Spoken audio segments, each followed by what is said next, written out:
is taken care of. Now let's look some of the kingdom business here. Call it real talk. Real talk. And I titled this, Is Winning Life or Death? And what we're talking about here, and we'll elaborate some different stories, is what does winning from a amateur level to the professional level look like? Has it changed over time?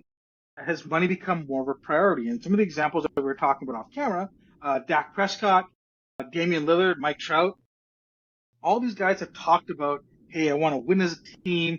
I want the Super Bowl or the finals or whatever it is. That's the most important thing. That's what I play for. Yet they're looking to secure the bag.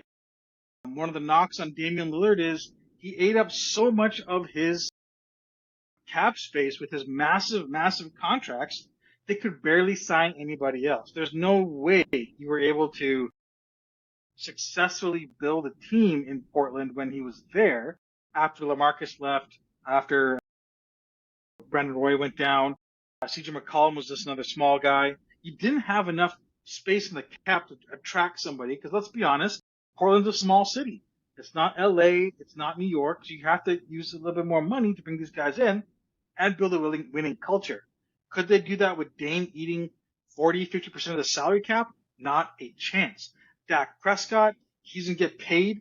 And if he doesn't, it's a big dead money cap on the Cowboys balance sheet, which also makes it difficult for them to put a winning contender across. And Mike Trout, before Shohei, was the generational talent for Major League Baseball.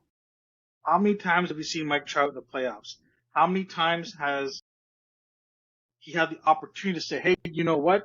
LA, you're not putting together a team. I'm going to go somewhere else. He's chosen the money. Yes, he's been injured a little bit, but we're consistently seeing athletes choose the quote-unquote bag over winning. But then on the flip side, you see somebody like Jalen Brunson. He took significantly less money, and people thought he was crazy. But now New York, after trading away Randall, they were pretty solid 6 or 7 guys, right? And guys who can really play. Shohei Ohtani, I know we disagreed a little bit, but he took less money and deferred a lot of it out, so the Dodgers don't hit that escalator on the payroll and taxes, right? So let's just get your perspective, Pastor Daniel.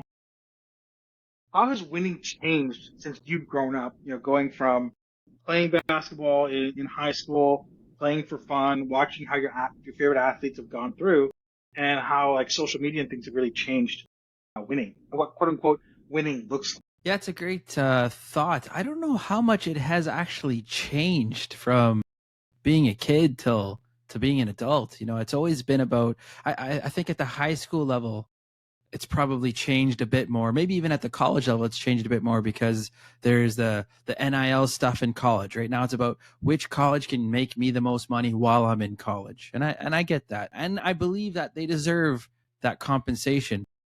In high school, I think it's still a little bit more natural. I know there's a lot of under the table deals going on with the top tier athletes, but overall, high school I still think has the essence of playing as a team, working together. Maybe the culture of believing that your kid's going to be in the NBA or the NFL or the MLB is grown, and I think that's where things have gotten worse in that sense. But yeah, I guess overall, well, you know, I don't know. We see it more because of social media, I think, too. But overall, I think the heartbeat always has been, you know, get the money, get the fame, get the best situation for you. And, you know, even some of my best friends in high school when I was growing up, they wanted to go to a bigger, more well-known basketball school because they'll get noticed in a better way. They'll get a little bit more limelight. I'm decided they didn't go. I'm glad they decided they did not to go, because I still think they got the same amount of light the way we played together. Now, it's just such a counterculture of what Christianity believes, right? The Bible, the Christian life is so much more about serving God and taking away a focus of serving self. You know, you're really playing for, if the name God was on the front of the jersey, that is what playing for the front of the jersey instead of the name on the back means, right? And I find it just so interesting how all these top tier athletes, like not even just Dak Prescott, the top 10 paid athletes that are greater contracts than Mahomes, are all in the same boat. They want the big money, yet they don't want the blame and the fault. And they also want it to be guaranteed. They want all so that they can, but they also say they believe they want to win. Sorry, that's the last point I wanted to say. And how do you believe you really want to win when you take up that much of your team's cap? Right? There's one guy, one quarterback in the NFL that has proven that he can become Superman and help elevate his team with a bunch of street clothes players, literally his running back and the top receiver last game for them off street clothes. He elevates them to be good and solid enough to win. I don't know if that's sustainable to win the Super Bowl again, but at least there's one guy. The rest of them, they do not have that level to do that. So they don't really believe in winning with taking all that money. I think that's a great point, and definitely with the era of social media and this culture of getting more, having more, making sure you post where your fancy trips are going and what new car you're rolling with or anything like that. It's keeping up with the Joneses, right? And even if you can't do that, you have to fake it till you make it. I've seen so many stories of influencers who will rent these planes which don't fly anymore, and they'll sit in the planes, take pictures, say, I'm going to so and so, wherever, then hop on a commercial flight, fly there, and then take something to the resort. Or they do it at the mansions, right? They take pictures of the mansions, rent it out for an hour. It's quite a lucrative business. And that's just that we're talking about, that culture of winning looks like making money. I think one we talked about was Paul and Silas, and in this counterculture of when you're quote unquote losing in life, but you're winning with God, because they were thrown into jail, right? And I mean, if I'm thrown into jail, I don't think I'm going to be cranking out any hill songs at the top of my voice during the night. I'm going to be probably in a pretty dark place, or trying to stay, in one piece. But these two men were worshiping and praising God, and that baffled the Roman guards. And I think if this whole idea, you're right, it's very counterculture of what winning in Christianity looks like. What does a quote unquote winning Christian look like, in your opinion? Yeah, I think Paul puts it best. It's writing in the Philippians. He says, to live is Christ, to die is gain. Philippians 1, verse 21. And basically he's saying, like, it is actually more worth for me to die. I'm in prison. He's in prison at the time. He's writing to the church in the Philippians. And he's saying, it's worth me. It would be way better for me to actually die here on earth, because I have this great reward of heaven. I have something so far greater, but as promised to all those who believe. And he then says, but I have a job here to do. My time here is not done. So even in this prison where I'm being beaten and starved and locked up in chains, I can still say, my God is king, that there's a better way for you, and that through this storm and challenge, that God's going to get me through it. I'm here for a purpose and plan. Even when I'm locked up in prison, that doesn't mean it's going to stop me from following you, Lord. And he's trying to encourage the church in Philippi to do the same. He's trying to encourage us to do the same, whatever situation is, whether you're in the mountaintop times where things are going so good.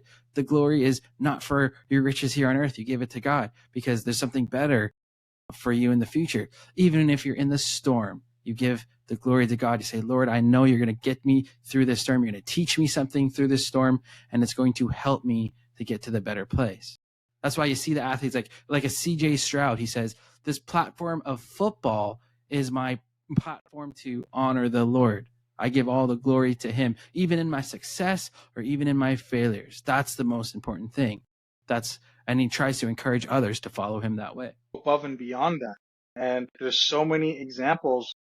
And I know people are so tired of it, because when they talk about what they see on Instagram, it's like, okay, you know what? Maybe I'm going to get rid of my social media. Maybe I'm going to get rid of whatever the case may be. Technical difficulties there. And I think it's a challenge for Christians, especially as you grow up. You're in your young teens, your early 20s. You're really starting to enter the world as you go to university and go get to work and do all these different things. It's a real challenge to say, this is what I believe in. This is what I think is true, and making that standing firm on your faith. I have a friend, she's starting to read the book of Job, and she texted me the other day, she's like, man, God is just taking everything away from Job. And while Satan is the one, tempting Job, killing his flock, his family, whatever, she's like, God's allowing that to happen. And like, yeah, he's allowing that to happen. You gotta keep reading.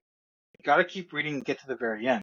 And to all the fellow Christians out there, and my encouragement to you is, there's always going to be times of trouble, whether it's financial trouble, whether it is relationship trouble, whether it's health trouble. And you may look to your neighbors who are Christians or non-Christians. You may look around you to your peer group, and you may wonder, something is always happening to me, but not to anybody else. You don't know anybody else's story really most of the time. What you do know is you know your own story. You know what has happened in your past. You know the times where God has been faithful, whether you've been obedient or not, right? And you can look back, and kind of ties what we talked about last week about sharing your testimony, where some people have this crazy 180 story and some people don't. But it's looking back into the past and saying, God was faithful here, God was faithful here, God was faithful here. And as you start looking at this as you pray and read your Bible and you spend time worshiping God, and you're saying, God, I'm stuck here, I need help. As you start looking through those past times, you start saying, oh, you know what? I didn't even realize God was doing this.